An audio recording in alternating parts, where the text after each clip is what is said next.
بسم اللہ الرحمن الرحیم۔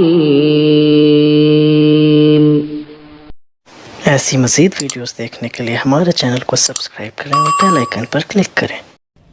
لا حول ولا قوة إلا بالله أعوذ بالله من الشيطان اللعين الرجيم بسم الله الرحمن الرحيم الحمد لله الذي ثم الصلاة والسلام على رسول الثقلين وعلى آله أما بعد فقد قال الله تعالى في كتابه المبين بسم الله الرحمن الرحيم إنك لعلى خلق عظيم صلوات اللهم صل على محمد وآل محمد۔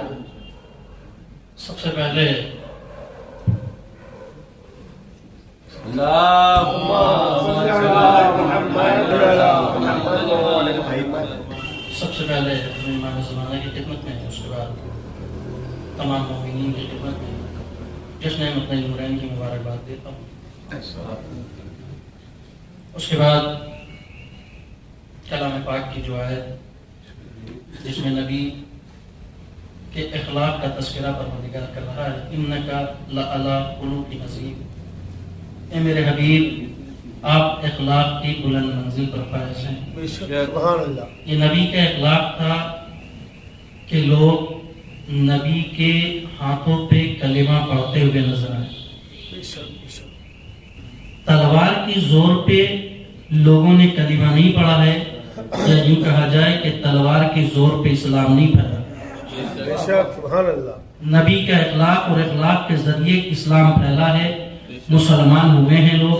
اگر تلوار کی زور پہ اسلام پھیلا ہوتا تو آج سارے مسلمان نظر آتے، اس لیے کہ ذوالفقار علی کے پاس موجود کیا کہنے ماشاءاللہ ذوالفقار علی کے پاس موجود تھی، مگر جتنے بھی مسلمان ہوئے ہیں، جتنے بھی دائرہ اسلام میں داخل ہوئے ہیں، وہ نبی اور علی کی اولاد کے اخلاق کی وجہ سے۔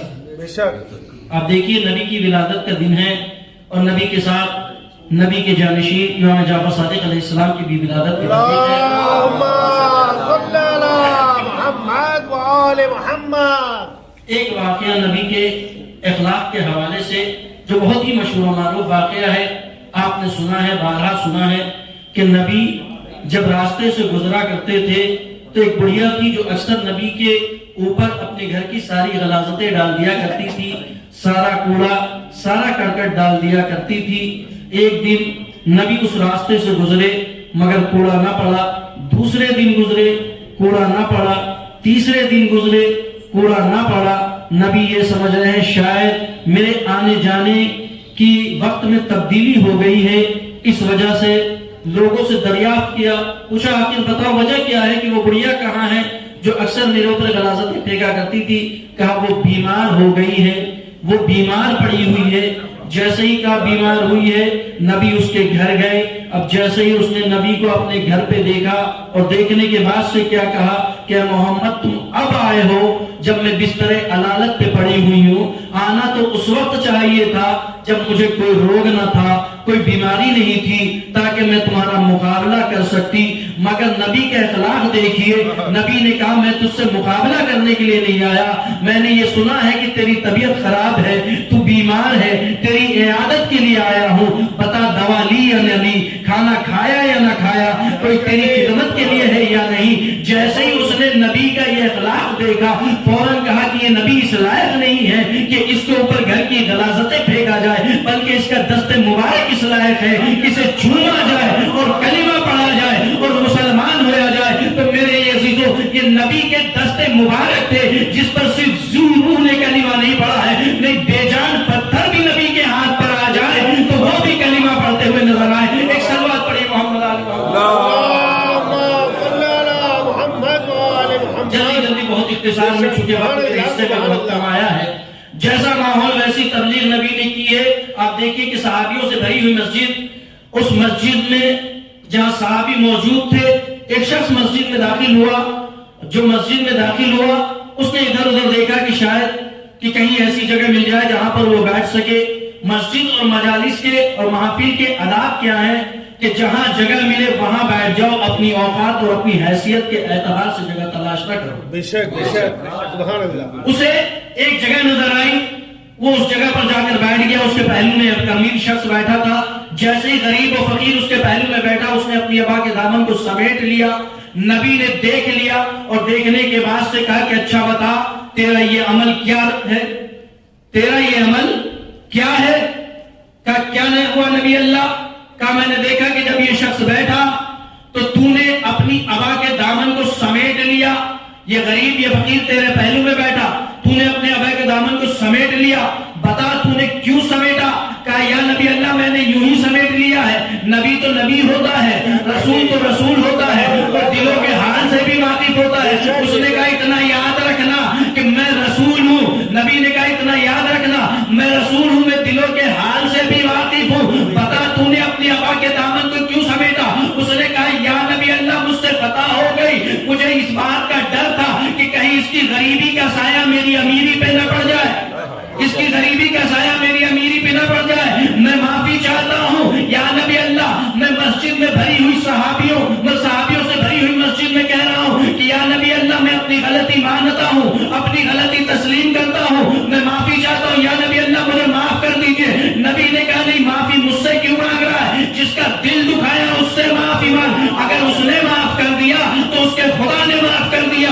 نبی نے ایک اصول بتا دیا کہ جس کا دل دکھے اس سے معافی مانگو، اگر اس نے معاف کیا تو خدا معاف کرے گا۔ اور لاکھ کہتے ہو رضی اللہ عنہ، جب تک فاطمہ معاف نہ کرے گی خدا معاف نہیں کرے گا، جب تک فاطمہ معاف نہیں کرے گی خدا معاف نہیں کرے گا۔ اس نے کہا کہ اے شخص مجھے معاف کر دے، اے غریب بھائی مجھے معاف کر دے۔ اس نے جیسے ہی یہ کہا، غریب شخص نے کہا، فقیر شخص نے کہا کہ میں نے تجھے معاف کیا، میرے خدا نے تجھے معاف کیا۔ کہا اچھا تو نے مجھے معاف کر دیا ہے، میرے تیرے خدا نے مجھے معاف کر دیا ہے۔ اس کے بعد نبی کو مخاطب کیا اور مخاطب کرنے کے بعد سے کہتا ہے یا نبی اللہ میں کفارہ دینا چاہتا ہوں، کفارہ ادا کرنا چاہتا ہوں۔ نبی نے کہا کفارہ ادا کرو۔ کہا کیا دو گے کفارے میں؟ کہا اپنی دولت کا آدھا حصہ اس کے حوالے کر رہا ہوں۔ کہا بھائی تجھے قبول ہے؟ اس نے کہا مجھے قبول نہیں۔ کہا کم ہے، میں اس سے زیادہ دینے کے لیے تیار ہوں، میں اپنی دولت کو 4 حصوں میں تقسیم کرتا ہوں، 3 حصہ تیرے حوالے، 1 حصہ میرے پاس۔ کہا قبول ہے؟ کہا قبول نہیں ہے۔ کہا ٹھیک ہے، میں ساری دولت تیرے حوالے کرتا ہوں، سارا مال و اسباب تیرے حوالے کرتا ہوں، اب تو قبول کر لے۔ اس نے کہا مجھے تیری دولت قبول نہیں ہے۔ جیسے ہی اس نے کہا کہ مجھے تیری دولت قبول نہیں ہے، نبی نے اس غریب شخص کو مخاطب کیا اور مخاطب کرنے کے بعد کہا کہ بھائی بتا تجھے اس کی دولت قبول کیوں نہیں ہے؟ اس نے کہا یا رسول اللہ یہی وہ دولت تھی جس نے اسے مغرور بنا رکھا تھا، یہی وہ دولت تھی جس نے اسے مغرور بنا رکھا تھا۔ مجھے ڈر اس بات کا ہے کہ اگر یہ دولت میرے پاس آ گئی تو میں بھی مغرور نہ ہو جاؤں، اور اللہ غرور کرنے والوں کو اپنا دوست نہیں رکھتا ہے۔ ایک صلوات پر محمد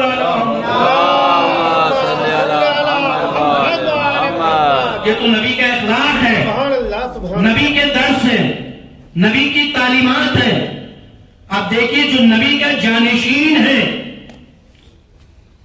جس کی ولادت نبی کے ساتھ ہے، امام جعفر صادق علیہ السلام، اللہم صل علی محمد وآل محمد۔ اگر جد کے اخلاق اور تعلیمات کو دیکھ لیا تو ذرا جانشین کی آپ سخاوت کو دیکھ لیجئے۔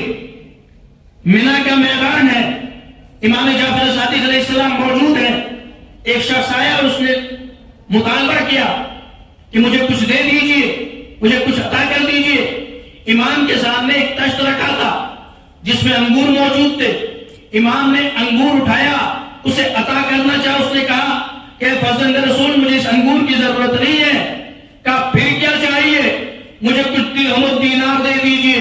امام نے کچھ درہم و دینار اس کے حوالے کیا، اس نے امام کا شکریہ ادا کیا، چلا گیا۔ تھوڑی دیر کے بعد دوسرا سائل آیا، اس نے کہا فرزند رسول کچھ عطا کر دیجئے۔ امام نے انگور کے دانے اٹھائے، اس کے حوالے کر دیے۔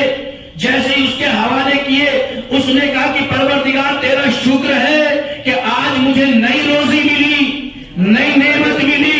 یہ کہہ کے جانے لگا، امام نے کہا ٹھہر جا، وہ رک گیا۔ امام نے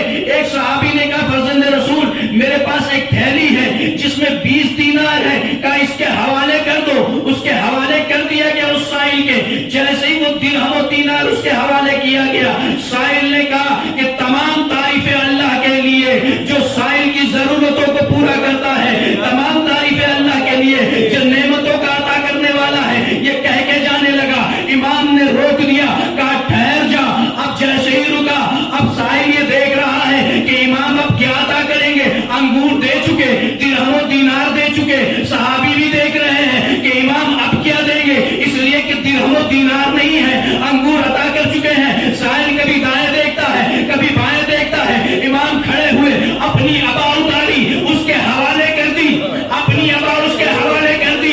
جیسے ہی عبا اس کے حوالے کی، اس نے امام کا قصیدہ پڑھنا شروع کیا، امام کا شکریہ ادا کیا، امام کا شکریہ ادا کرنے کے بعد سے جانے لگا۔ صحابی یہ سوچ رہے تھے کہ امام اسے پھر روکیں گے، اس لیے کہ اس نے امام کا قصیدہ پڑھا ہے، مگر امام نے اسے روکا نہیں۔ صحابیوں نے کہا فرزند رسول ہماری سمجھ میں نہیں آیا، پہلے سائل نے جب مطالبہ کیا تو آپ نے درہم و دینار دیا، وہ شکریہ ادا کر کے چلا گیا، آپ نے اسے روکا نہیں۔ دوسرا سائل آیا، اس نے جب مطالبہ کیا آپ نے انگور دیا، پھر اس کے بعد آپ نے دوبارہ انگور دیا، اس کے بعد درہم و دینار دیے، اس کے بعد جیسے ہی اس نے پھر شکریہ ادا کیا پروردگار کا، آپ نے اپنی عبا اتار کے دے دی، مگر جیسے ہی آپ کا شکریہ ادا کیا آپ نے کچھ عطا نہیں کیا۔ امام نے کہا تم سمجھے نہیں، پہلا جو سائل آیا تھا اس نے میرا شکریہ ادا کیا تھا، یہ جو دوسرا سائل آیا ہے جب تک وہ اللہ کا شکریہ ادا کرتا رہا اللہ عطا کرتا رہا، جہاں اس نے میرا شکریہ ادا کیا ہے اللہ نے عطا بند کر دی۔ ایک صلوات پڑھیں محمد علیہ محمد۔ یہ تو امام کی سخاوت ہے۔ اب آخری واقعہ امام کے علم کے متعلق سن لیجئے اور اپنی بات کو ختم کر رہا ہوں۔ چھٹے امام کا زمانہ، امام کے زمانے میں ایک شخص ایسا پیدا ہو گیا کہ جو مٹی کو ایک خاص طریقے سے سڑا کر گلا کر مخصوص انداز سے رکھ دیتا تھا اور اس میں سے بچھو پیدا ہو جاتے تھے، اپنے آپ بچھو نکل آتے تھے۔ وہ ان بچھوؤں کا اپنے آپ کو خالق کہتا تھا، اپنے آپ کو خدا بنانا چاہتا تھا کہ ہم نے ان بچھوؤں کو پیدا کیا ہے۔ بادشاہ وقت کے پاس یہ معاملہ پہنچا، اس نے بادشاہ وقت کے سامنے بھی یہی کرشمہ کر کے دکھایا، مٹی کو مخصوص انداز پر جو رکھا تھا اس کے بعد اس میں سے بچھو پیدا ہو گئے۔ پریشان وہ کہہ رہا کہ میں خالق ہوں، میں نے اسے پیدا کیا ہے۔ اب سب پریشان کرے تو کیا کرے؟ پھر وہی دروازہ نظر آیا جس کے لیے رسول نے کہا تھا کہ میں شہر علم ہوں۔ کیا کہنے، سبحان اللہ۔ علی اس کے دروازہ، علی کا جانشین امام جعفر صادق علیہ السلام کو بلایا گیا دربار میں، امام کے سامنے اس نے بالکل ویسا ہی کیا، مٹی کو مخصوص انداز پر سڑایا گلایا، بچھو پیدا ہو گئے۔ جیسے ہی بچھو پیدا ہوا اس نے کہا دیکھا فرزند رسول کہ میں نے انہیں پیدا کیا ہے، میں ان کا خالق ہوں۔ امام نے کہا اچھا تم نے انہیں پیدا کیا؟ اس نے کہا آپ نے دیکھا نہیں، میں نے انہیں پیدا کیا ہے آپ کے سامنے، میں خالق ہوں ان کا، آپ دیکھ لیجئے۔ امام نے کہا میں اچھی طریقے سے جانتا ہوں خالق کون ہے، مخلوق کون ہے۔ اگر تو نے پیدا کیا ہے، تو ان کا خالق ہے، تو اتنا بتا دے کہ ان میں نر کتنے ہیں، مادہ کتنے ہیں، نر کتنے ہیں، مادہ کتنے ہیں۔ جیسے ہی امام نے یہ سوال کیا اب وہ بغلے جھانکنے لگا، اب اس میں اتنی ہمت نہ رہی کہ بتا سکے نر کتنے ہیں، مادہ کتنے ہیں، اس لیے کہ یہ تو خالق تھا ہی نہیں۔ امام نے کہا بس اتنے میں ہی تو پریشان ہو گیا، اب ذرا ہمارا علم بھی دیکھ لے، ہم کس علم کے حامل ہیں۔ امام نے ایک طرف اشارہ کیا نر الگ ہو جاؤ، دوسری طرف اشارہ کیا مادہ الگ ہو جاؤ، نر ایک طرف ہو گئے، مادہ ایک طرف ہو گئی، نر ایک طرف ہو گئے، مادہ ایک طرف ہو گئی۔ اس کے بعد امام نے کہا اگر تو چاہے تو میں ہر ایک کا وزن بھی بتا سکتا ہوں، اگر تو چاہے تو میں ہر ایک کا وزن بھی بتا سکتا ہوں۔ دیکھو اللہ نے مجھے اتنا علم عطا کیا ہے مگر اس کے باوجود بھی ہم اس کا سجدہ کرتے ہیں، خالق ہونے کا دعویٰ نہیں کرتے۔ ایک صلوات پہ محمد علیہ محمد۔ دو معصوموں کی ولادت کے سائے میں اپنی بات کو سمیٹتے ہوئے دعائیہ شعر آپ کے حوالے کر رہا ہوں۔ جو دعائیہ شعر ہے کہ الحمد کی آمد ہے تو موقع بھی ہے اچھا، الحمد کی آمد ہے تو موقع بھی ہے اچھا، والناس کی آمد کی دعا مانگ لی جائے۔